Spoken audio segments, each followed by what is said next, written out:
Chapter 2, verse 8. I'm reading from the New American Standard Translation, updated edition. The Lord God planted a garden toward the east in Eden. And there He placed the man whom He had formed. Out of the ground the Lord God caused to grow every tree that is pleasing to the sight and good for food. The tree of life also in the midst of the garden, and the tree of the knowledge of good and evil. Now a river flowed out of Eden to water the garden, and from there it divided and became 4 rivers. Move down to verse 15. Then the Lord God took the man and put him into the garden of Eden to cultivate it and keep it.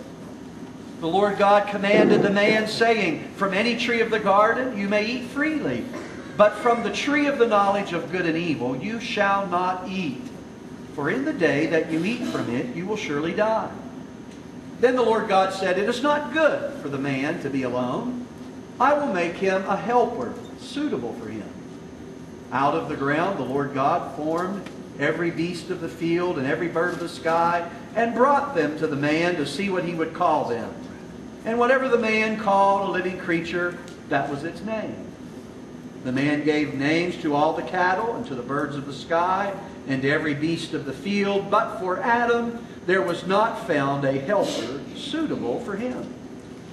So the Lord God caused a deep sleep to fall upon the man, and he slept. Then He took one of his ribs and closed up the flesh at that place.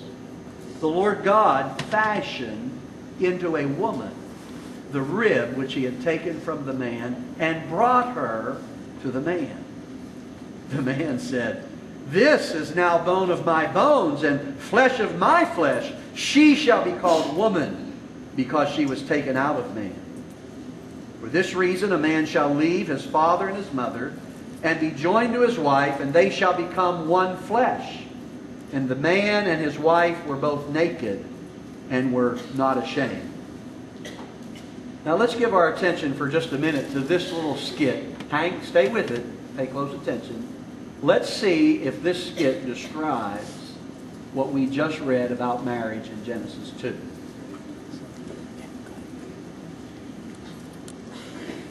Oh, I just know you're going to love this one. I mean, when it first came out on the market, I almost bought it myself. Oh my goodness, it's gorgeous. Oh, isn't it? It's 5 years old. It's been immaculately kept. It has all new floors, new roof, and new paint. What about the basement? Oh, the basement? Well, it's fully furnished with carpeting. And it has a built-in wall entertainment center. Plus, there's a mini bar down there. Great. Look at that chandelier.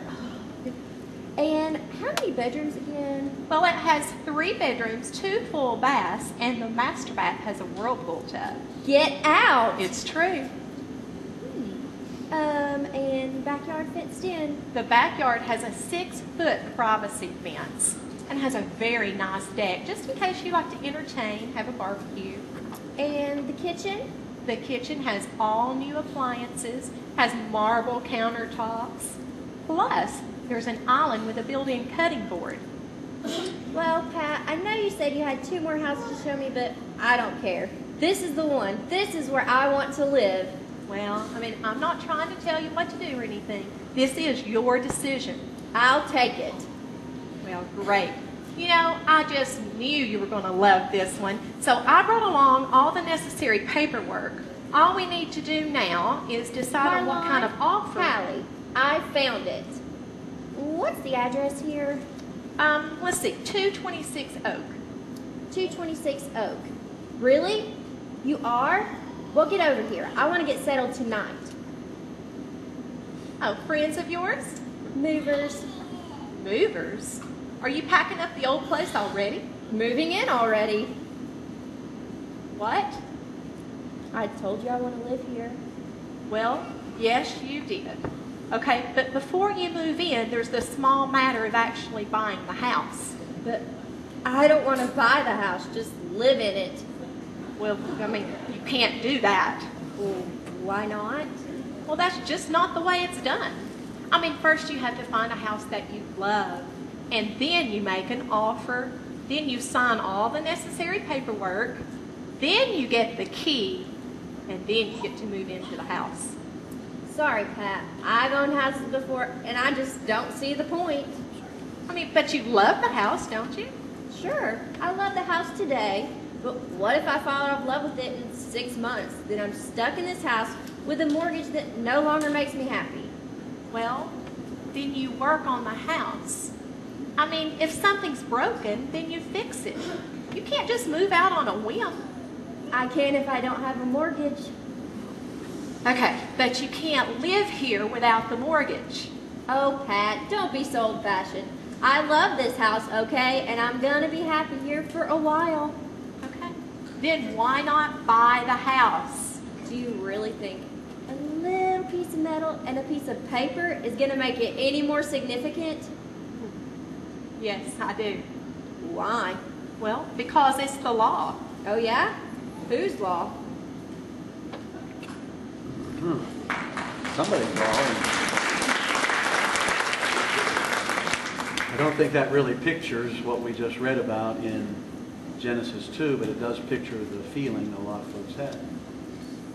In fact, you'll probably, if you've had that conversation at work or at school or with friends of yours, well, what difference does a piece of metal, in this case the key to the house, and the paper, the deed or the mortgage, what's the point? And folks have said that, what's the point with the piece of metal, I can't get mine off, this ring on a finger, and the certificate that's hanging on a wall or in a safety deposit box or something, what's the difference? Can't we just move in together?